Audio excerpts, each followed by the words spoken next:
Welcome to ETF Leaders, powered by the New York Stock Exchange. Joining me today is Andy Hicks. Andy is Director of ETF Portfolio Management and Research at ALPS. Andy, so great to see you. Thanks for Judy. joining me. How are you? Doing well, great to see you. So Andy, tell me, how concerned are you about inflation?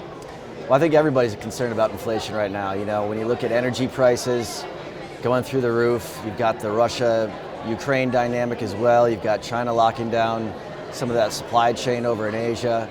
So it's a big concern on investors' minds. And so the question is not how high it's going to be going, but how much it's going to come down at some point, which is what we hope for. Now, Andy, do you have a favorite ETF in your lineup? Well, so we have the ALPS Sector Dividend Dogs ETF, the ticker's SDOG, SDOG.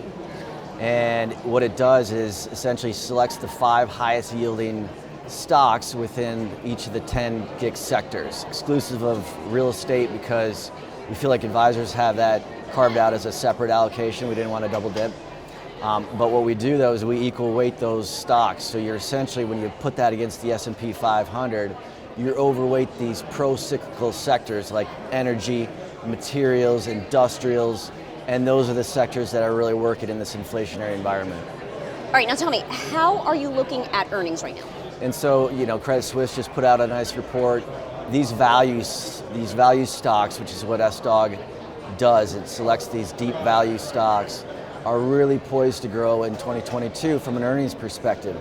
And really that's been precedented on that cyclical earnings drive within energy, materials, and industrials. Inflationary trends, increase in interest rates, that's really good for this value tilt in the market, and that's where investors are positioning themselves.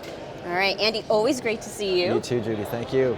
All right, and that's ETF Leaders, powered by the New York Stock Exchange.